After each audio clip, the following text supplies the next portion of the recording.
زنب مسكر زنب عرفا المات بيكون هن ورفا قطباري وردو دنا سفا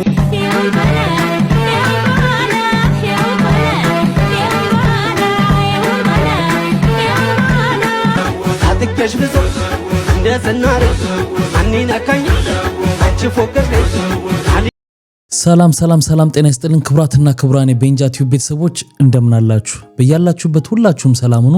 ለመላው ክርስቲያን እምነት ተከታዮች ደግሞ እንኳን ለብርሃነ መስቀሉ በሰላም አደረሳችሁ። ዛሬ እንግዲህ ዳመራ ነው፣ መስቀል በዓል ነው። እንኳን ሁላችሁም በሰላም አደረሳችሁ ማለት እወዳለሁ። እንደተለመደው እንግዲህ ዛሬ አሪፍ የሆኑ ቪዲዮዎች ይዤላችሁ መጥቻለሁ። እነሱን እያየን ሪላክስ እናደርጋለን። በተለይ አንድ ማየት ያለባችሁ በጣም ወሳኝ ቪዲዮ አለ። ዛሬ እሱን እናያለን። ለታዳጊዎችም እንደለመድነው መልካም ልደት እንላቸዋለን። ለበእምነት ደምሰው፣ ለዮሐንስ፣ ለአርሴማ በዳሳና ለአብሳላት ነጋሽ መልካም ልደት እንዲሆንላችሁ እንመኛለን። እደጉልን ነው የምንለው። ለዚህ ቻናል አዲስ የሆናችሁም ካላችሁ ቻናሉን ሰብስክራይብ በማድረግ የዚህ ቻናል ቤተሰብ ሁኑ። ሁላችሁም ደግሞ እኔ ሴት ያላረግ ነው እናንተ ቪዲዮን ላይክ አድርጉና እንጀምራለን። ውበታሸነፈው በጉራጌ ዋንጂ የመስቀለት ማታ የሳለታ እሺ ተማሪዎች ነገ የኢትዮጵያ ሙዚየም እንሄድና ትምህርት በዚሁ ከቀጠለ ትምህርት በ2050 ምን ላይ እንደሚደርስ ሊያሳየን ነው። እሺ በ2010 ምናምን የነበሩ ማትሪክ ተፈተነው ያለፉ ተማሪዎችን የምንጎበኝ ይሆናል። እሺ መቼ ነው የምንሄደው ሰር? ነገ። የት ነው የምንሄደው ሰር? የኢትዮጵያ ሙዚየም። እንዴ ምን ልንሰራ ነው የምንሄደው ሰር? በ2010 ምናምን የነበሩ ተማሪዎችን ልንጎበኝ እዛ አድርቆ አስቀምጠዋቸዋል። ሄደን እናያለን። የዩኒቨርሲቲ ላይፋቸው ምናምን እንዴት ነበር፣ ዩኒቨርሲቲ ከገቡ በኋላ እንዴት ነበር። እንዴ ምንድነው እሱ ሰር? ምኑ አሁን ያልከው ምንድነው? ምን አልኩ? አሁን ከገቡ በኋላ ምናምን ያልከው ዩኒቨርሲቲ ምንድነው እሱ? በዛን ጊዜ ዩኒቨርሲቲ ኮሌጅ ምናምን የሚባሉ ነገሮች ነበሩ። ተማሪዎች ከ12 በኋላ ዩኒቨርሲቲ ወይም ኮሌጅ ይገቡና የተለያዩ ትምህርቶችን እንዴ ከዛ ከ12 በኋላ የሚማራሉ? አዎ ያው በመረጡት ፊልድ በመረጡት እንትን እስከ 5 ዓመት ያው እንደ ፊልዱ ይለያያል እንጂ እስከ 7 ዓመት ምናምን ይሄዳል። ቆይ ግን ይሁሉ ከሚለፉ ለምን ችከላላ ያጠኑም ሰር? ምንድነው እሱ? ቼክ አድርገው አካውንታቸውን ቲክቶክ ላይ በቃ መሆኑ አይቀርም። በዚህ አይነት እንግዲህ ከዛ ሁሉ ሺህ ተማሪ ያለፈውን ፐርሰንት ሰምታችኋል አይደል? ስለዚህ መሆኑ አይቀርም። በዚህ አያያዝ ድምጽ ከረበሻችሁ ከላይ እየተሰራ ስለሆነ ነው። ሶሪ አይዞ ዶክተር። እሺ ምን ነበር? ሚስማር ወቅቱኝ ነው። ሚስማር እግርህን ነው? አዎ። እሺ ሌላ ቦታ ምን ነገር ይሰማሃል? ህመም? ምንም ይወጋኝ ብቻ ተረጋጋኝ ብቻ ይወጋኝ ነው። አዎ ብቻ። እሺ ያዚችንና 18 ቁጥር ሽንትና ደም ሰፈት መጣል። ሽንትና ደም። አዎ። ቀጣይ ተረኛ ዶክተር። እሺ ምን ነበር? ኧረ ተፈንክቼ ነው። ፈንክት ምን ግንባርህ? ሌላ ቦታ ተፈንክተሃል? ኧረ መጀመሪያ ፈንክት ነው። እሺ የፈነከተን ሰው ታውቀዋለህ? በደንብ ነው የማውቀው። ታውቀዋለህ? የሚታወቅበት በሽታ ምን አለው? የሚታወቅ ምን ያደርጋል እሱ በሽታ? በድንጋይ ላይ ፈነከተኝ። ተያያዥነት አለው። ስለፈነከተ ተያያዥነት ስላለው ማወቅ አለብን። እኔ ምን አውቃለሁ? ምንም የማውቀው ነገር የለም። በእናትሽ እሺ። አንተም ሽንትና ደም ምርመራ ታደርጋለህ። 18 ቁጥር 17 እንዳገባ እሱ የግርዛት ክፍል ነው። ለፈንከት ሽንትና ምርመራ ተረኛ እሺ ምን ነበር? ዶክተር እንደው ምርመራውን ሽንት ቤት ብናደርገው ጥሩ ነው። ምን ነው ምንድነው ያመመሽ? ወደታች ነው የሚለኝ። ወደታች ነው። በጣም ረጅም ሰዓት ሽንት ቤት ትቀመጫለሽ። በጣም ጥሩ። ይሄ ምርመራ ያስፈልገውም አውቄዋለሁ። ችግር የለውም። ከናዞቹ ጋር እነግርሻለሁ። ቀጣይ ግቡ አንድ ላይ እነግራችኋለሁ። እስኪ ነው ይሄ ግልጽ ነው። ውጤታችሁ የሶስታችሁንም አንድ ላይ ነው የምነግራችሁ። እንግዲህ የተረጋገጠ ነው። ሶስታችሁም ታይፎይድ እና ታይፈስ ነው የያዛችሁ። ታይፎይድ እና ታይፈስ ነው። በተጨማሪም ያንቺ ታይቀዛለሁ። በድንገት ነው ተፈተነ። ታይፎይድ እና ውጤቱን እኮ የምናገረው አይደለም እንዴ? ታይፎይድ እና ታይፈስ ነው። መድኃኒቱን ማዘዣ እዚህ ጋር ጽፈላችኋል። አንድ ላይ ግዙ። እንትን እንዳትሉ፣ ብዙ ብር እንዳትወጡ፣ ተካፍላችሁ ዋጡት። እንዴት ነው ራሳችንን ቆም እንደ ታዲያ ሂዱ። አንድ ላይ ምን አይነት ነገር አይዞን። ተረኛ ካለ ቀጥል። ይሄ በጣም በአንድ ሰሞን ያጨቃጭቅ ነበር። የግል ሐኪም ቤት ስትሄዱ ግዴታ ምንም ከህመሙ ጋር የማይገናኝ የላብራቶሪ ምርመራ ይታዘዝላችኋል። ያው እንድትከፍሉ ገንዘብ እንድታወጡ ነው። እና አንዳንድ ዶክተሮች ምንድነው የሚሉት? እነዚህ የግል ሆስፒታሉን የሚከፍቱት ሰዎች የቢዝነስ ሰዎች ናቸው፣ ነጋዴዎች ናቸው። ተቀጥረው የሚሰሩት ደግሞ ያው ዶክተሮቹ ናቸው። ስለዚህ ምንድነው የሚሆነው? በእነዚህ በሁለት ሰዎች ግንኙነት መሃል እነዚህ ነጋዴዎቹ እንዲህ አይነት ትዕዛዝ እንዲያዙ ዶክተሮቹ መጀመሪያ ያስገድዷቸዋል እና ያስገድዱናል ነው የሚሉት። ግዴታ እንዳሁኑ እንደተባለው ለተፈነከተ ሰው ሰገራ ምርመራ ባያዙም ግን በቃ አላስፈላጊ ምርመራዎች እንዲያደርጉ ይደረጋሉ። እንደ ዳመራ እዚህ ጋር ብትበራ ያልከኝን ብር ነው ያልሰጥም። ዛሬ ለምንድን ነው የሰፈሩ ሰው ሁሉ እያወጣ እሱ የማያወጣ? አለ መብቴ እኮ ነው አለማዋጣት። አላዋጣም። አንተ ሁሌ ገንዘብ ትሰበስባለህ አይደለ? ከዛ ዳመራ ገዝተህ መጥተህ እዚህ ጋር ትተክለዋለህ። ከዛኛ እንዴት ያምራል ብለን ሰብሰብ ብለን መጥተህ ስለኩ ሰው ሁሌ ጭስ የምታመጣው ዳመራ ከሻሸመኔ ነው የምትገዛው። ሁሉ ስላለማዋጣት ምክንያት አይደርድሩ። አላዋጣም መብቴ ነው። እኔ 3 ችቦ ገዝቼ ቤቴ ለብቼ ነው ማበረው። ከዚህ ሰፈር ሰው ጋር ራሱ መቀላቀል አልፈልግም። ሰልችቶኛል። እንዴ ደግሞ ለምንድን ነው ከሰፈሩ ሰው ጋር የማይቀላቀሉት? ሁሉም የዳመራ ቀን በሞቅታ ትሳላለች። ልክ አመቷ ሲደርስ ወፍ የለም። ለምሳሌ አንዱ ያንተ አባት ነው አይደለ? ሁሌ የዳመራ ቀን ይሳላል። ምን እያለ ነው የሚሳለው? ለአመቱ እግሬ ከተሻለኝ በጋ እመጣለሁ እያለ ይሳላል። ከዛ አመቱን ሙሉ በስነ ስርዓት ይራመድና የዳመራ ቀን እያነከሰ ነው የሚመጣው። ይሄ ሸንካላ ስነ ስርዓት እንደዚህ የማይበሉ ስነ ስርዓት አለሽ። ደግሞ ያቺ ጓደኛና ሁሌ ከንብንብ ብላ መጣ ክትፏን አይቢዋን በቆጮ ጥርግ አድርጋ በልታ 4 መለኪያዋን ቋ ታረግና ለዛሬ አመት ከጭንቀቴ ከተገላገልኩኝ 2 ሳጥን ቢራ አመጣለሁ። ልክ አመቷ ሲደርስ ሻርፓን ጥቁር ሻርፓን ነው ደግሞ አትወልቆም ሙሉ ከንብንብ ብላ ትመጣለች። ከጭንቀት ያልተገላገልኩም ለማለት እኮ ሲጀመር እኛ ነን ጥፋተኛ። እቤቷ ቁም ሳጥን የሌላት ሴትዮ የቢራ ሳጥን አመጣለሁ ስትል ማመናችን ይበለን። በተለይ እኔን ይበለኝ እያጨበጨብን እኮ ጋሻቢ አልፎላችሁ 2 ጣባ ክትፎ ቢሳሉ ወይ ሞቱና አረቡት። ምን አለ ፈጣሪ ትንሽ ቢያቆያቸው። በ17 አይሞቱ በ18 አይሞቱ። ክፉ ሰው አውቀው ነው እንጂ በቃ ሲፈልጉ አያዋጡሽ። አላዋጣም በስድስት መለከኝ ተጥጄ በሞቅታ ፍየል ተስያለሁ እንዲያውጣኝ እንጂ ፈጣሪ ፍየል ከየት ይመጣ። እንግዲህ ደመራ እንደምታውቁት ሰፈር ውስጥ ሰብሰብ ብለው ጎረቤት አማቾች አብረው የማብራት ፕሮግራም አለ። እዛ ፕሮግራም ላይ ደግሞ ያው ምግቦች አሉ፣ ይጠበሳል፣ ይበላል፣ ይጠጣል አይነት ነገርና ጥሩ ማህበራዊ ህይወት የሚካሄድበት ቦታ ነው። ግን እነዚህ ስለት የሚያስገቡት ሰዎች መጨረሻ አካባቢ ነው ቃል የሚያስገቡት። ሰው በልቶ ጠጥቶ ምቾት ላይ ሲገባ እና በሞቅታ ሰው ይቀባጠርና በሬ በግ ምናምን ይልና ሲደርስ አመቱ ጭንቅ። iPhone 17 Pro Max በ24 ካራት ወርቅ የተለበጠ ነው። ይህ ከስተመር ያዘዘው iPhone 17 Pro Max 24 ካራት ወርቅ ከዛ ደግሞ 3 እጥፍ ማለት ኦልሞስት ወደ 900 ምናምን ሺህ ብር ማለት ነው።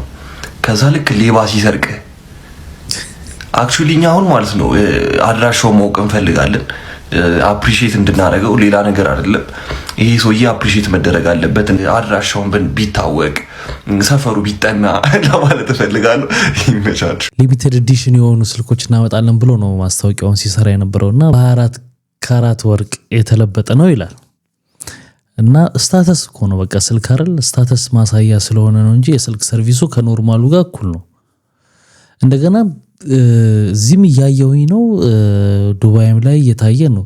ገና በወረፋ እየተሸጠ ነው ያለው። ከምኔው እንደሆነ አላቅም፣ ቤት በኩል እንደሚገባ አላቅም። እኛ ጋር በአንዴ በቃ ብዙ ሰዎች ይዘው ታየሁኝ። ኬጂ 3 አምና ያስመረኳቸው ተማሪዎች አሁን ሁሉም አንደኛ ክፍል እዚሁ ገብተዋል እና እነሱ ላገኛቸው ክፍላቸው ይልኩ ነው።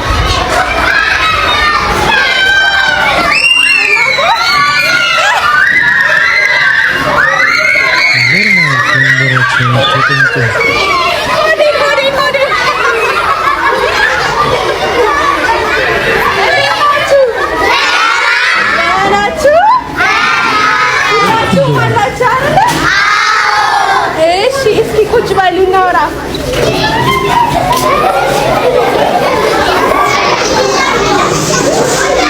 እንዴት ናችሁ? አንደኛ ክፍል እንዴት ነው? ጥሩ ነው። አልናፈኳችሁ? እስኪ ናፈኩት። ታድዬ ደግሞ ብዙ ናቸው። አዲስ ተማሪ ገብቷል እዚህ። ዋው በጣም ደስ ይላል። ትምህርት እንዴት ነው? አሪፍ ነው አይደለ? እዚህ አንደኛ ክፍል በጣም የሚታየው ጸባይ ነው። እሺ ጸባይ፣ ጨዋ መሆን አለባችሁ፣ መረበሽ የለባችሁ። የተባላችሁትን በደንብ መስማት መታዘዝ አለባችሁ። እሺ በጨዋታ ሰዓት መጫወት፣ በትምህርት ሰዓት መማር ነው ያለባችሁ እንጂ መረበሽ፣ መጮህ፣ በትምህርት ሰዓት ከክፍል መውጣት ክልክል ነው። ምክንያቱም እዚህ ያሉት ሚሶች አይወዱም እንደዛ። እና ደግሞ እናንተ በጣም ጎበዝ ጥሩ ስነ ምግባር ያላችሁ ልጆች ሆናችሁ ማደግ ስላለባችሁ እሺ፣ እንደዛ ሆናችሁ እኛ ሚሶችን ማኩራት አለባችሁ እሺ። እኛ ደግሞ በጣም እንወዳችኋለን። ሌላ የሚከብዳችሁ ትምህርት ካለ፣ ግራ የገባችሁ ነገር ካለ መታችሁ እኔን መጠየቅ ትችላላችሁ፣ ሌላ ሚሶችን መጠየቅ ትችላላችሁ እሺ። እና ደግሞ ሌላ የቸገራችሁ ነገር ካለም ደግሞ እኔ እሰጣችኋለሁ እሺ። ስክሪፕቶ ምናምን ከቸገራችሁ እኔ እሰጣችኋለሁ። ሌላ ደግሞ በትምህርቱ አንደኛ የወጣ ከ1 እስከ 3 የወጣ በመጀመሪያ ሴሚስተር እኔ እሸልመዋለሁ እሺ። ከ1 እስከ 3 እንደምንም ብላችሁ መውጣት አለባችሁ። ከ1 እስከ 3 ከወጣችሁ ጎበዝ ተማሪ ከሆናችሁ እኔ ጋር ትልቅ ሽልማት አላችሁ እሺ፣ ትሸለማላችሁ እሺ። እና በጣም ነው መወዳችሁ። እድግ በሉ እሺ፣ እሺ። ሌላ ጊዜ እንገናኛለን። ቻው ባይ። አሁን እኔ ስወጣ እንደዚሁ አሁን ጸጥ ብላችሁ እንደነበራችሁ ቁጭ ብላችሁ ሚሳችሁን ጠብቁ እሺ፣ እሺ። እወዳችኋለሁ። ሌላ ጊዜ መጥቼ ሰላም ላችኋለሁ እሺ። በጣም ደስ ይላል። ካስተማራቸው ከዚህ በፊትም አንድ ኮንተንት ሰርታ ነበር ከተማሪዎቿ ጋርና በጣም ደስ ይላል ያላቸው ፍቅር። እንደዚህ ፍቅር የሚሰጧት ፍቅር ስለምትሰጣቸው ነውና በጣም የኛ ሀገር ግን የትምህርት ስርዓት የሚገርመኝ እኔ ይሄ 1ኛ 2ኛ 3ኛ የሚባለው ደረጃ መቅረት አለበት ብዬ ነው ማምነው እኔ። ምክንያት ምንድነው ካላችሁኝ ላስረዳችሁ። አሁን በውጭው ዓለም የሚያየነው ምንድነው ውጤት 1ኛ 2ኛ የሚባል ነገር የለም። የራሱ ውጤት ነው የሚሰጠው ተማሪ ደረጃ የለውም። ግን 1 2 3 የሚል ማርክ እስከ 5 ነው እስከ 4 ድረስ ነው ያለው ማርክ እና በጣም አሪፍ ሲያመጣ ለምሳሌ እንግሊሽ 1 ካመጣ አሪፍ ካመጣ በቃ ከሆነ ፐርሰንት በላይ ካመጣ 1 ሊሆን ይችላል። ከዛ ደግሞ ዝቅ እያለ ሲሄድ 2 እያለ ሲሄድ 3 እየተባለ እስከ 4 ድረስ ይወርዳል ማለት ነው። ለራሱ ለተማሪው ነው የሚሰጠው እንጂ ከነዚህ ሁሉ አንተ 1ኛ ነህ አንተ 2ኛ ነህ የሚባል ደረጃ የለም። ያ አለመኖሩ ጥቅሙ ምንድነው? እኔ አንሳለው እኔ እንደዚህ ነኝ ከማለት ይልቅ ከራሱ ጋር ይሆናል ውድድሩ ማለት ነው። ይሄን ውጤቴን እንዲያርግ ላሻሽሎ በሚቀጥለው ነው እንጂ ከ1 እስከ 3 ለወጣ ይሸለማል ተባለ። ከ3 በኋላ ያለው ራሱ 4ኛና 5ኛው ራሱ ምንም ቫልዩ እንዳለው አይሰማውም ተማሪው። ስለዚህ ይሄ ነገር ቢቀየር ምን ትላላችሁ? የኔ ሐሳብ ነው። እስቲ እናንተም ሐሳባችሁን አካፍሉኝ። ሁላችንም ሃይስኩል እና ኤሌመንተሪ እየነበርን ሰኞ ክላስ እንዳለ ስለምናቅ እሁድ ከሰዓት ስፔሲፊክሊ 8 ሰዓት በኋላ ዝንቅ ከታየ በኋላ የሚሰማ ስሜት is one of the worst ስሜቶች በህይወት ኤክስፒሪየንስ ልታረገው ከምችለው። የሚያሳዝነው ፓርት ምን መሰለህ? ሃይስኩል ጨርሼ ራሱ አለ የስሜት ሰኞ ጧት ምንም እንደሌለብኝ እያወቅኩ እስከ 5 ሰዓት እንደምተኛ እያወቅኩ ራሱ እሁድ ከሰዓት ሲመጣ ዲፕሬሽን ይነሳል። ለ10 ዓመት ስራም ትምህርትን ባቆም ራሱ ይሄ ስሜት በየሳምንቱ እሁድ ኮንሲስተንት እንደሚሆን በጣም ግልጽ ነው። ግን ዋይ ከዝንቅ በኋላማ ገላን ትታጠባለህ፣ ለነገ ትዘጋጃለህ ምናምን ነው። እማዬ አጎቴ ደወለ። አሬ ሰፈር ሰው ነው አጎቴ ደወለ። አጎቴ ከአሜሪካ ሲደውል ነው። እሺ አንድ ዳህ ነው የምፈልገው፣ ሌላ ዳህ አሰብስብብኝ። እንዴ አጎቴ ደህና ነህ? ምንድነው አመዴ ደግሞ አመዴ ጠጋብ ባዚን መግዣ የለኝም እኮ ባዚን መግዣ የለኝም። ፓንተራ ፈራሮኩ ተቀዳደልኩብኛል። ነገሬናም ይጥጥዘኛ ነው ገበኔ ያመኛል። አይምሮ ልክ አይደለም። እኔ ምለው ምንድነው ማን ነው ይቀርበል የምትለው? ድንጋይ ተሸከማል። አውርዶ ድንጋዩ ጸጉሬ እኮ ነው። አትቀልድ። አውርዶ ድንጋዩ ጸጉሬ ነው እኮ ደረዶ እኮ ነው። መቆጫ ጥቼ የለም። ይሄ ጸጉር ነው ጸጉር ነው። ምንድነው የዘንድሮ ሰነፎች ናቸው። ድንጋይና ድንጋይ አጋጭታ አትላጭም። በእኛ ጊዜ እኮ እንደዛ ነበር የምናረገው። ኧረ አጎቴ ገንዘብ እኮ የሚፈታው ነው እኮ ጭምበል። ያ አባቴ ታላ አምቡላው የሚገፋው አባት እሱ መጠጥቶ መጥተው ያጎታችሁ እንዴት እንደገባ ማላቅ መሰለው ወይ? የአውሮፕላን ጎማ ስር ገብቶ አስመስሎ ሞቶ ነው የተነሳው ምናምን። ያንተ አባት ና ይዛኔ ጎሞስ ቦታ አለ ና ገባ ስለው አይደል እንዴ ፈርቶ ፎሱን እየፈሳ የሮጠ ወደ ቤት የተመለሰው ያስመስል። እኔ አልናገር። እኔ ሰው አባት አይደለም አንተ ነህ ደግሞ ጀመረ አባት የኔ አባት አንተ ነህ አይደለም። አሁን ምንድነው ገንዘብ ብልክልኝ እኮ አሁን ፓንትም እገዛለሁ። አንተ እንደሞድ ልጠላ ነው የአባትን አይነት ጸባይ ያዝክ ነው አንተ ስታድግ። ምን ነው አጎቴ በቃ ቻው። አይደለም እኮ እንደዚህ ሆኜ እንደዚህ ልኖር እንዴ? እንደሞድ ጠልቻለሁ። ሰሞኑንማ አንድ አባባል መጥቷል እኮ የዲያስፖራ ኑሮ በቀዳዳ ጀሪካን ከወንዝ ወደ ቤት ውሃ ማድረስ ነው ይላል ሲባል ነበር። ምን ማለት ነው? ከወንዝ ወደ ቤት ውሃ ቀርታችሁ እስክትደርሱ ድረስ ቀዳዳ ስለሆነ ግማሽ በግማሽ እያንጠባጠበ ይፈሳል። በርሜል ውስጥ ስትገለብጡት ገና ነው በርሜሉ፣ እንደገና እየሮጣችሁ ለመቅዳት ትሄዳላችሁ። እንደዚህ የምትል አባባል ነበረች ሰሞኑና በጣም ገላጭ ናት። እንዴት ነው ወይዘሮ ዝናሽ? ደብዬ ማለት ጠብቀኝ። ሽንት ቤት ጋር ምንድነው የሚሰሩት? ምንድነው አሁን ተከራዮች በጣም ሽንት ቤት አጠቃቀማቸው የተበላሸ ስለሆነ ሽንት ቤት አጣጣል፣ የሽንት ቤት አነጣጠርና የሽንት ቤት አይነ ምድር ሬት ላይ ያደርጉ ነው። ምን ማለት ነው? ያንተ ነው 7 ከ10 ሰጠው። እንደዚህ 7 ከ10 ውሃ ደብቼ እኮ ነው የወጣሁት እኮ። ጥሩ ነው ግን የሆነች ምልክት አለች። ከኔ ቀድሞ የገባው ሰው ነው። እኔ ምን አውቃለሁ? አይ አጥልቼ ነው የገባው። ለምን? ገዛኝ ነው እንዲህ የሚያደርገው። እኔ ምን አውቃለሁ? እሱ 3 4 በተመላለሰ በኔ ነው እና ደግሞ ማን ጨምሩ ማለት ነው? ቤት ኪራይ 500 ብር በእውነት ኪራይ ጨምሩ። ወጣሉታለሁ እንዴ ደብዬ ተው እንነጋገር። እሺ እሺ እኔ ጌታ እሺ ጠብቀኝ። ምንድነው አንተ ላከት ነው እንደገባህ ማለት ላከት ነው እንደገባህ ማለት ምንድነው ያስቀመጥከው? ይኸውልህ ምንም ሬት ያርጋ አነጣጠር አተኳኳስ እንደው አተኳኳስ ላይ 2 ሰጥቻለሁ ማለት ለምን እሷ ተሳስታ ሳገባቀር ማለት እንዴ ባልሽ አበላሽቶ የወጣውን ሽንት ቤት እኔ ላይ ታሳብቢያለሽ እንዴ? ያ ባል ሀገር ባልሽ ባህር ዛፍ ውስጥ ነበር የሚጠቀመው ከዚህ በፊት ከዘራ ይዞ ማነጣጠር የሚችል ባል ነው ያለኝ። አሁን ነው ውሃ ድፋ እቸኩላለሁ ሶሚክ የማይደራደረው በእናቱ ነው።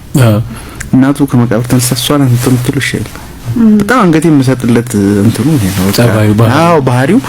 ምክንያቱም እንደዛ ባይሆን ኖርም ጥሩ አይሆንለትም ነበር። ስራው ጥሩ አይሆንም። በዛብህ ላይ ምስትመጣ ወደ 17 የሚሆኑ ልጆች አካባቢ ብዙ እንትን ካስታድርቆ ያቆም። በዛብህ የመልኩና የቁመቱ ጉዳይ አይደለም፣ የዜማ እውቀቱ፣ የንጽህናው ንጽህናው አብራሮ ከግል ንጽህና ጋር ነው ዲቁና ሊኖረው ይገባል። ምክንያቱም ለቀረጻ የሚገባበት ቦታ የሱን ንጽህና ባጭሩ ድንግል መሆን አለበት። የዲቁና ማዕረግ ያለው ሊሆን ይገባል። እውቀቱን በሪሊ ቅኔና ዜማ ሊያውቅ ይገባል። ያኔ የእውቀት ጉዳይ መጣ። አሁን ይሄ ፊዚካል ያለው ነገር ሰከንዳሪ ሆኖ ነው የሚታየው። መልክ ተክለ ሰውነት የሚባለው እሱ ሁለተኛው ነው የሚሆነው እና ብዙ ሁለተኛ ዜማ በጣም ደግሞ በዛብህን የምታየው በዜማ ይደነቃል። መጽሐፍ በዜማ በጣም ይደነቃልና ይሄ ልጅ ጊዮርጊስ ቤተክርስቲያን ውስጥ ቀዳሽ ነው። ባህር ዳር ከተማ ላይ ነው። ኦኬ ረጅም ጊዜ ገጠር ውስጥ ነው ያገለገለው። እሺ ለከተማም በጣም የተዋሃደ ልጅ አይደለም እና የመጀመሪያው የሳበው ዜማ መልኩ ሳይታይ ማን ሰምተው ትክክለኛው ቅዳሴ የራሱ የበዛብህ ድምጽ ነው ማለት ነው። ማን ሰማ? ካስቱ ላይ ካስት እሱ ራሱ ሶሚክ ፍሬ ሰላም የሚባል ደግሞ አንድ ጎበዝ ልጅ አለ። እሺ እነሱ ሰሙ። ከዛ እኔ ጊዮርጊስ ቤተክርስቲያን ሄጄ ሰማሁት። ሰላም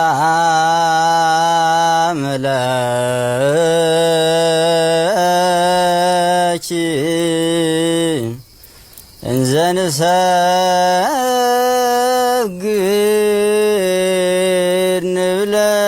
ፍቅር እስከ መቃብር እንግዲህ ትንሽ ቅምሻውን አይተነዋል። የተወሰነ ክፍል 1 5 6 ክፍል እና እንግዲህ ክርክር ነበረበት።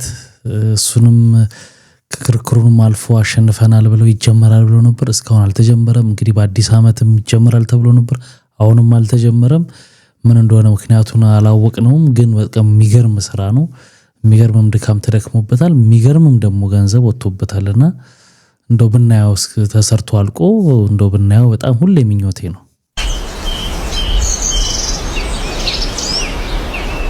እንደምን አደርኩ ወንድሜ? እግዚአብሔር ይመስገን።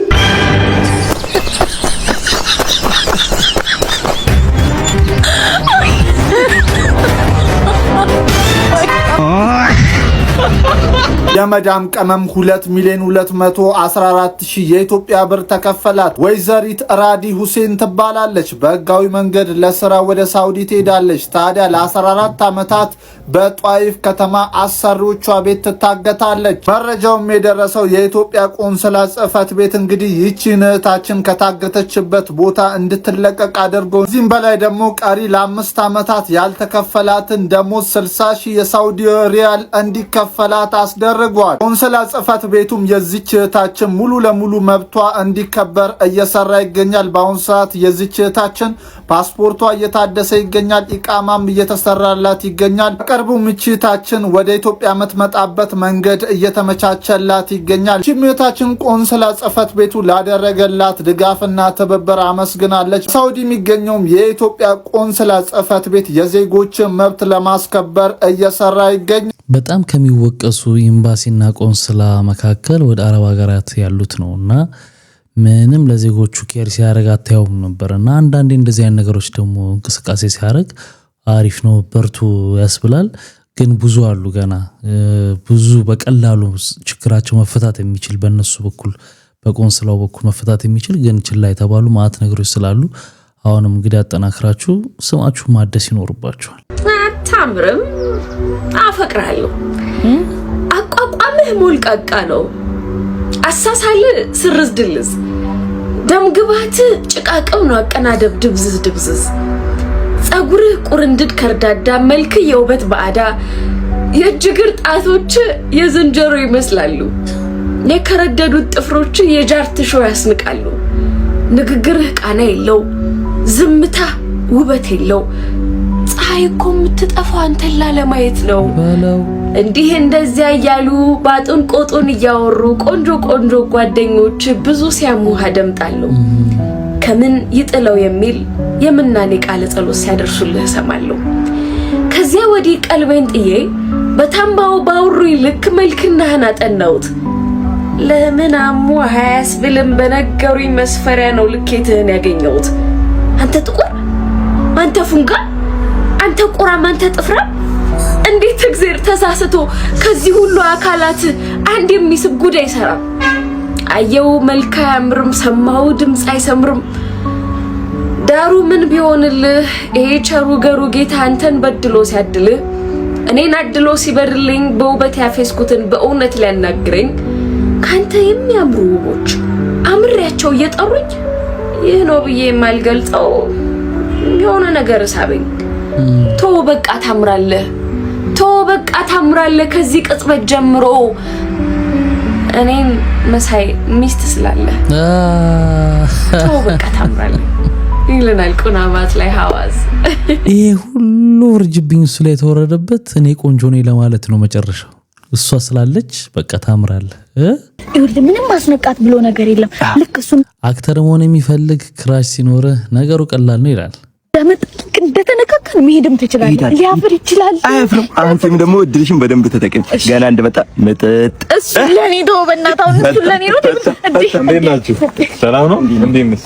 የት አለ ዳይሬክተር? ካሜራማን አንተ እኔ ነኝ ካሜራማን። እሺ ጸሐፊዋስ ፕሮዲዩሰር ይምሽ መልቲ ታለ ተዘጋጁ። አክሽን እውነቱን ነው። አክሽን ምን ዲያሎግ የለም እንዴ? አናኖርም እንዴ? ሳማታ መሳሳም ነው እሱ ነው ተግባር ነው። አባቴ ዲያሎግ የለም ነው የለም። ምን ልገለጭ ነው እንዴ? ምን ያማቻል እንዴ? ተመማት ምን ነው የሚሳሙ? አይ ከረፈ ረዘበ ሲጀመር ይሄ ጅል ነው። አክተር ቀይሪ ይደዛ የአብዛኛው ቤተሰብ ታላቅ የሆኑ ሴቶች ህይወት 9ኛው ሺህ ሲትኮም ድራማ ላይ ረዱ የምትባል ታላቅ እህት ካራክተር አለች። ረዱ የቤታቸው እናት በህይወት ስለሌለች እናት ሆና ወንድሞቿንና እህቶቿን አሳድጋለች። በአጠቃላይ ትኩረቷ ቤተሰቦቿ ስለነበሩና ለራሷ ጊዜ ስላልሰጠች ሳትማር ትዳር ሳትይዝ እድሜሽ ሄዷል፣ ለትዳር ማንም አይፈልግሽም በሚባል ደረጃ ላይ ደርሳለች። ቤተሰቡን በገንዘብ ሁሉ የምትደግፈው ምግብ የምታበስለው እሷ ናት። ራሳቸውን ችለው እንኳን ብቻ እናት በሏት። ግን ደግሞ በምላሹ ከቤተሰቦቿ የምታገኘው ምላሽ የከፈለችውን ዋጋ ሳይሆን በተቃራኒው ነው። ፋራ አላዋቂ ማንም የማይፈልጋት ተደርጋ ነው የምትቆጠረው። ይህ ድርሰት ቢሆንም የአብዛኛው ታላቅ ሴት እህቶች ህይወት ነው። ወንድሞቿን ለማስተማር እሷ ሳትማር እህቶቿን ለማሳደግ የራሷን ነገር ትታ ብዙ ነገር ያለፋትን ሴት አድጎ ውለታ ከመክፈል ይልቅ ረዱ በምትታይበት እይታ ነው የምትታየው። አሁን በቃሽ እኛ እናሳርፍሽ ከመባል ይልቅ ትረሳለች። ሁሉም የራሳቸውን ህይወት ይቀጥላሉ። ያለኝ መልእክት ከሚገባው በላይ ዋጋ ለማንም አትክፈሉ። ከማንም በላይ ቅድሚያ ራሳችሁን ለመለወጥ ስሩ። እውነት ብዙ ለመናገር የብዙ እህቶች ታላላቅ እህቶች የቤት የመጀመሪያ የሆኑ እህቶች ታሪክ ነው ይሄ። ብዙ ኢትዮጵያ ውስጥ እንደምታውቁት ወላጅ በተለይ ከሌለ የእናት ሚና ተክተው ይወጣሉ። ተፈጥሯቸውም ስለሆነ ይሆናል ብዬ አስባለሁ።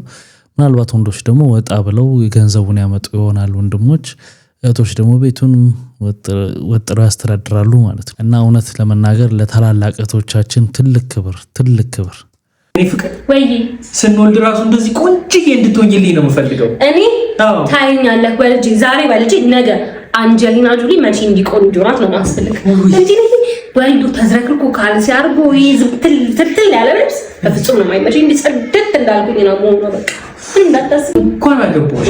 ወይ ልትቀበይኝ ዳም ምንድነው ምን አንድ አይነሽ ምንድነው እንደዚህ እንዳያዝና በዚህ ጋር አርጌ እንቅልፍ እንዳያዝኝ እንዴ ሰው እንደ በጣም ቆንጆ ነው የሚያምርብኝ። አባባስ ከወጣጠር ያለበት እኔ ነኝ አልኩት።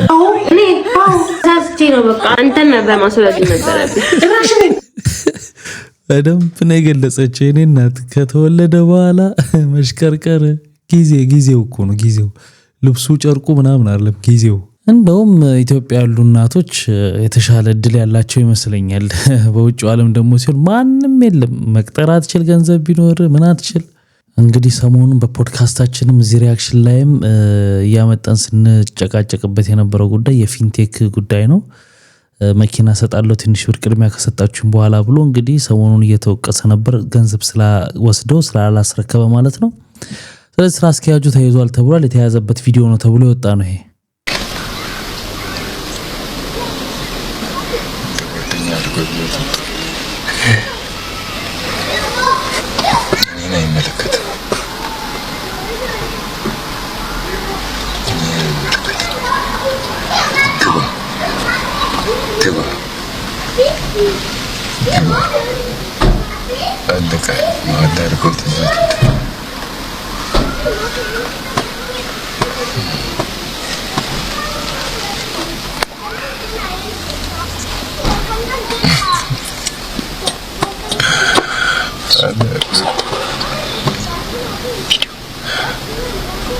ያው የፊንቴክን ስራ አስኪያጅ አስገብተዋል።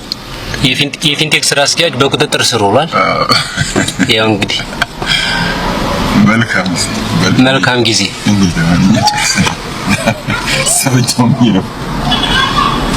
ይመችሽ ልልህ እንግዲህ ከሆነ ሰየው ነው። ህግ ሲከበር ጥሩ ነው። ግን አሁን ሁሉ ጊዜ ሰው ከተበሉ በኋላ እነዚህ ሰዎች እስር ቤት ይገባሉ። ገንዘቡ ላይኖር ይችላል፣ እነሱ ሊቀጡ ይችላሉ። ሰዎቹ ግን ገንዘብ የማግኘታቸው እድል በጣም ሬር ነው ብዙ ጊዜና አሁን በጣም በዝቷል። እንዲህ አይነት መኪናን እናስመጣለን፣ ውጭ ሀገር እንልካለን፣ እንደዚህ ቶሎ በጠቅጠቅ አድርገን ቤት እናስረክባለን፣ እንዲህ የሚሉ ከባባድ ማጭበርበሮች እየመጡ ስለሆነ በደንብ ተጠንቀቁ። በጣም ብዙ ሰው እየተበላ ነው። ለዚህ እንደዚህ አይነት ጉዳዮችን በማጋለጥ ደግሞ ትልቁን ያንበሳውን ድርሻ የሚወስደው አዎንታ በርሲሳ የሚባለው ብዙ ጊዜ እዚህ ቪዲዮዎቹን እያመጣን አይተናል።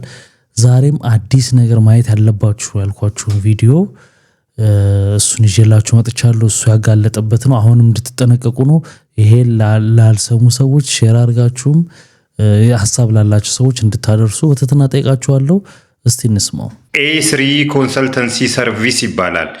ቦሌ ጌቱ ኮሜርሻል ጎን አዋድ ሱልጣን አንድ ሰሞን የኔ ነው እያለ ሲልበት የነበረው ራዩማ ህንፃ 7ኛ ፎቅ ላይ ነው የሚገኙት። ኤ3 ኮንሰልተንሲ ሰርቪስ ይባላሉ። የማንልክበት የውጭ ሀገራት የለም ይላሉ። እንግዲህ እነዚህ ሰዎች ምንድን ነው የሚያደርጉት? በተለያዩ እንደዚህ ችጋራም አርቲስቶች እና በአቅም ደከም ያሉ እና ታዋቂ አርቲስቶችን በመጠቀም በቲክቶክ እና በተለያዩ ሶሻል ሚዲያዎች ማስታወቂያዎችን ካስነገሩ በኋላ የሚመዘገቡ ሰዎች ሲመጡ የሚሄዱበትን ሀገር ይነግሩና ይመዘገባሉ። ለመመዝገቢያም 16,000 ምናምን ብር አካባቢ ይከፍላሉ። ሌላው አግሪመንታቸው እዛው ሀገር የሚሄዱበት ሀገር ከስራ ከሰሩ በኋላ የሚከፍሉት ላማለኝ በሰማይ አግሪመንት ነው። ይህን አግሪመንት ካስፈረሟቸው በኋላ በኦንላይን እነዚህን ሰዎች ጥያቄ ይጠይቋቸዋል፣ ፈተና ይፈትኗቸዋል። የሚፈትኗቸው ፈተና ስለሚሄዱበት ሀገር የተለያዩ እውቀቶችን የተመለከተ ጥያቄዎች ናቸው። ባህላቸውን፣ አኗኗር ዚያቸው ምናምን ነው። ስለዛ ስለሚሄዱበት ሀገር ነው የሚጠይቋቸው። እንግዲህ ይሄ ስራ የኤምባሲዎች ስራ ነው። ኤምባሲዎች ጋር ስትሄዱ የምትሄዱት ለምንድን ነው? ወደ ሀገሬ የምትሄዱት ምክንያቱም ለትምህርት ነው፣ ለንግድ ነው፣ ለቱሪዝም ነው የምትሄዱበት። እኔ ለንግድ ወደ ካናዳ ብሄድ ስለ ካናዳ ባህልና የአኗኗር ዘዬ ማወቅ የለብኝም። ንግዴን ካወቅኩ በቂ ነው። ለትምህርት ከሄድክ ቋንቋ ትችላለህ ሆይ? የተለያዩን ስፖንሰርህ ማን ነው? እስከ መቼ ነው የምቆየው? የተለያዩ ጥያቄዎች የሚጠይቋችሁ ለሀገራቸው ሴፍቲ ብለው ነው። እዛ ሀገር ሄደህ አሸባሪ ልትሆን ትችላለህ፣ ሌባ ልትሆን ትችላለህ፣ የተለያዩ ነገሮች ሊታረግ ትችላለህ። ይሄን ለማጣራት ነው። የሰው ልጅ ከአንድ ሀገር ወደ አንድ ሀገር የመዘዋወር መብቱ የተጠበቀ ነው። ነገር ግን እዛ ሀገር የሚሄድበት ሀገር ላይ ጉዳት ማድረስ ስለሌለበት ይህንን ነው ፊልተር የሚያደርጉት። እዚህ ሀገር ላይም ተቀጽላ ካለ፣ ሚስት ካለ፣ ልጆች ካለ ምናምን ነገሮች ንግድ የምትነግድ ከሆነ ትራንዛክሽን ምን አይነት ነው፣ ካፒታል ምን አይነት ነው ብለው የኤምባሲዎች ጥያቄዎችን ነው እነዚህ ሰዎች የሚጠይቋቸው። እንግዲህ 16,000 ምናምን ብር ከበሉ በኋላ አንዳንድ ጊዜ ሲስተሙ ራሱ ይዘጋዋል። አንዳንድ ጊዜ ደግሞ ሰዓት አለቀ ብለው ፈተናውን ሳይጨርሱ ይዘጉባቸዋል። አንዳንዶቹን ደግሞ ወድቃችኋል ብለው ይጥሏቸዋል። አንዳንዶቹን ደግሞ ገንዘብ አላቸው ምናምን ብለው የሚያስቡትን ደግሞ ያሳልፉና ወደሚቀጥለው ያበላል ዘዴ ውስጥ ይከቷቸዋል። ኤስሪ ኮንሰልተንሲ ሰርቪስ ሙልጭ ያለ ሌባ መሆኑ ተረጋግጧል።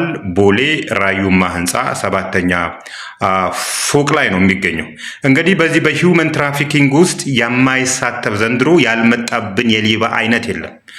የውጭ ጉዳይ ሚኒስቴር፣ የክህሎትና ምናምን ሚኒስቴር፣ ሰራተኛና ማህበራዊ ጉዳይ ሚኒስቴር፣ ፌዴራል ፖሊስ፣ የሚመለከታችሁ አካላት ስለዚህ ጉዳይ ቁጭ ብላችሁ ማውራት ይጠበቅባችኋል ይመስለኛል። ይሄ ነገር ያልተሳተፈበት የአታላይ የመልቲ ብዛት የለም እና እንክርዳዱን ከስንዴው ልለዩልን ይገባል። እነዚህኛዎቹ ትክክል ናቸው፣ እነዚህኛዎቹ ደግሞ ህገወጥ ናቸው። ህገወጦቹን ወደ ፍርድ ማቅረብ ስራችሁ ነውና ብትወያዩበትና ብትነጋገሩበት መልካም ነው። በዚህ ስራ ውስጥ በዚህ የተለያዩ የኢትዮጵያ ስፖርት ፌዴሬሽኖች ጭምር ይሳተፋሉ። የአትሌቲክስ ፌዴሬሽን ይሳተፋል፣ የኦሎምፒክ ኮሚቴ ይሳተፋል። የተለያዩ ውጭ ሀገራት ላይ ስፖርት ውድድር እናደርጋለን የሚሉ አካላት እድሉ ያላቸው ፌዴሬሽኖች በዚህ በሂውመን ትራፊኪንግ ውስጥ በሰፊው ይሳተፋል። ስም መጥራት ሳያስፈልግ የኢትዮጵያ አትሌቲክስ ፌዴሬሽን ውስጥ ትልቅ ስልጣን ያላት ልጅ፣ በጣም ትልቅ ስልጣን ያላት የማትጠብቋት የኢትዮጵያ አትሌቲክስ ፌዴሬሽን ላይ ያላትን ስልጣን በመጠቀም እህቶቿን ወንድሞቿን በዚህ ስራ ውስጥ እንዲሳተፉ በማድረግ እስከ 400,000 500,000 ድረስ በመቀበል ወደ ተለያዩ ሀገራት ትልካለች። ትንሽ ማስረጃ ነው የሚቀረኝ፣ ስሟን ጠቅሼ እንትንላችኋለሁ። ከዚህ በተጨማሪ የዶላር ምንዛሬዎችን ይመነዛዘራሉ። ከስፖንሰርሺፕ የሚገኘውን ዶላሮች ወደ ኢትዮጵያ ብር ነው መንዝረውት የሚያመጡት። በየትኛው ባንክ መነዘሩት፣ በስንት ተመነዘረ የሚባለው ነገር በፍጹም አይታወቅምና የጸረ ሙስና ኮሚሽን፣ የፌዴራል ፖሊስ፣ የሚመለከታቸው አካላት ይህን ጥያቄ ጠይቋቸው። በኢትዮጵያ ስፖርት ውስጥ የሌብነት ድራጎቶች በጣም በጣም በጣም በዝተዋልና አስቡበት ለማለት ነው። በቀደም እዚህ የብስራተ ገብርኤል አካባቢ የሆነ ልጅ ተገናኝተን ስለዚህ ስለ ሂውመን ትራፊኪንግ እያወራን ነበርና ከሊቢያ የተመለሰ ልጅ ነውና ሊቢያ ሆነው ወደ ጣሊያን ለማሸጋገር 700,000 ብር ክፈል ተብሎ ቤተሰቦቹን አስቸግሯቸው ነበርና ወዲያውኑ አለ 700,000 ብር የላኩልኝ። ነገር ግን ጉዳዩ ሊሳካ ስላልቻለ 700,000 ብር አስበልቼ ወደ ሀገር የተመለስኩ አለ። ለምንድነው 700,000 ብር ካለ እዚሁ ሀገር ላይ ማሰራው ስለው እዚህ ሀገር ላይ ስጡኝ ብላቸው አባቴ ጭምር አይሰጠኝም ማለት።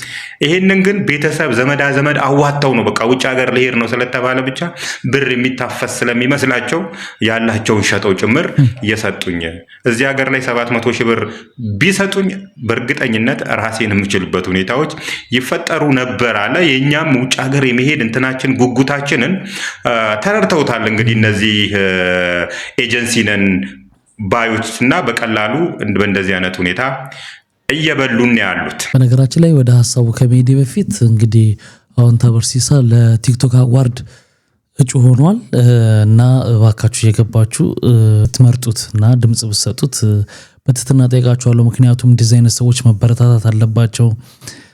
ብዙ ነገሮችን የፊንቴክና ከመጀመሪያ ጀምሮ ሲጨቃጨቅ ነበረ። ይሄው ውሸት መሆኑ ተረጋገጠ። ያዛን ጊዜ ግን ብዙ ሰዎች እሱ ላይ ብዙ ነገር ሲሉ ነበረና አሁን ወደ አነሳው ሐሳብ ስመለስ ይሄ ጉጉታችን በማየት መጫወቻ አድርገውታል። ሰውን ወደ ውጪ መሄድ በተለይ በጣም በጣም ከባድ ነገር ነውና በደንብ ሳታጣሩ እያንዳንዷን ነገር በማስታወቂያ ስላያችሁ ታዋቂ ሰዎችን ስላያችሁ እውነት ነው ማለት አይደለም። በደንብ እርግጠኛ መሆን ያስፈልጋልና አንድ ነገር የሆነ ካለው ቫልዩ ያነሰ ነገር ሲሆን ብዙ ልንጠረጥርበት የምንችለው እድል ስላለ እሱን ማሰብ ያስፈልጋል ማለት ነው። ጎን 15 ሚሊዮን ብር ቤት እየተሸጠ ጊቭ ሚ በ1 ሚሊዮን ብር ቤት ሰጣለሁ ብዬ እኔ ስመጣ መጠየቅ እኮ አለብህ። ወዴት እየሄድክ እንደሆነ ገብቶኛል። I'm not going anywhere. Sorry, ቁጥሩን ልቀያይረው ይችላል። እሺ 2 ሚሊዮን በለውና 100 ሚሊዮን በ30 ሚሊዮን ልናደርግ እንችላለን። ናቹራሊ ማየው ነገር ነው። እንዴት ነው የምታደርገው ዴሊቨር የሚለው you have to ask. So we want to take more advantage እንደማለት እኮ ነው። እቺ ውሃ 10 ብር 15 ብር እንደምትሸጥ እያወቅኩኝ 50 ሳንቲም ልሽጥልህ ሲለኝ ሰው I have to ask. ብዙ ሰው ገንዘቡን እየተጨደ ያለው በዛ ነው። in the same way real estateም ላይ ከባድ ፕራክቲሱ ብንጀምር ያንን ነው መጀመሪያ ማየት ያለ። እኔ I can tell you ኦፍ ፕላን ለሚገነባ ሰው 100 ካሬ ቤት የሚሸጥልህ ከሆነ ግንባታው ብቻ ኦፍ ፕላን ሆኖ ሰሚ ፊኒሽድ ማለት ፉል ፊኒሽድ ያልሆነ በእርግጠኛው የምነግር ወጪው 40 ሺህ ብር በካሬ ያስወጣዋል ሚኒመም። ለዛውም ኤፊሽንት ሆኖ ከገነባው መሬት ቫልዩን ሳይጨምር let's say 50,000 አንድ ሰው 100 ካሬን በ1 ሚሊዮን ይሸጥልሃለሁ ሲሉ you have to ask first። እንኳን ወጪው ይሄው 5 ሚሊዮን ነው ሰብስቦ ይዞ ሊጠፋ ነው። you have to get so many things። ይሄ በሌላው በመኪናም በምን የምታየው ነው። ሰው ማህበረሰባችን ላይ ያለው ራሱን የቻለ መጠየቅ ያለበት ክፍተት አለ። ናቹራሊ ግን አሁን ላልከው ገንዘብ ሰብስቦ ምናምን ለሚለው አዲስ የወጣ ህግ አለ። ሶዛት ቤት ገዢዎች ማህበር ኖሯቸው ብሎክድ አካውንት ስክሮ አካውንት አይነት ነገር ሆኖ በፕሮግረስ ላይ ተመስርቶ የሚለቀቅበት መንገድ ማለት ነው። ምን ያህል ሰክሰስፉል ይሆናል ውልሲ፣ ግን ባየሩ ፕሮቴክት መደረግ እንዳለበት አምናለሁ። በቃ 10 ጊዜ እንትና ቮት አደረግኩ። እንደዚህ መንገድ ላይ የቆምኩ ቮት ካላስደረግኩ በስተቀር አስር ያድርጋ በቃ ከዚህ በላይ አይቻልም ተብላለች ይጨመር። ስለዚህ ቮት አድርጉ ላይክ እግዚአብሔር ለምዶግማ ታረጉት ቮት ነው ያልገባኝ። ብዙ ጊዜ አሁን ቅድም ያውን ተነስቻለሁ እጮኝ ያለው ድምጽ ስጡኝ ሲሉ ወይም ዘፋኞች ሆነ ሀገር ለውድድር እንደዚህ እንደ አፍሬማ ላይ አሁን ቬሮኒካ እንደታጩት ቮት አርጉኝ ሲሉ 100% እንዴት ቮት እንደሚደረግ ነው ያቃል ማለት አይደለም። ብዙ ደግሞ የማያቅሰዋል እጁ ላይ ስልክ ስላለ ያቃል ማለት አይደለም። ስለዚህ አብራችሁ ቱቶሪያል ብትሰሩ ብዬ አስባለሁ። ምክንያቱም ቮት የምታደርጉት እዚህ ጋር ተከውና እንዲታረጉና እንደዚህ ያርጋችሁ እንዲ ነው የምታደርጉት የሚለውን ብታሳዩ ሰው ሊያረግ ይችላል ብዬ አስባለሁ። ሁሉም ሰው ስለማያውቅ እንጂ ላለማረግ ብሎም አይመስለኝም። እንግዲህ ክብራትና ክብራ ለዛሬ ይዤላችሁ የመጣሁት ቪዲዮዎች እነዚህን ይመስሉ ነበር። በአንዳንዶቹ ተዝናንተናል፣ በአንዳንዶቹ ደግሞ ቁም ነገር ወስደናል። ዛሬ በዓል ነው፣ ፏፈሽ በሉ። መልካም በዓል እንዲሆንላችሁ እመኛለሁ። ስትገቡ ላይክ ያላረጋችሁ አሁን ላይክ አድርጋችሁ ውጡ። በሚቀጥለው ቪዲዮዎች እንገናኛለን። መልካም ጊዜ። ባይ ባይ።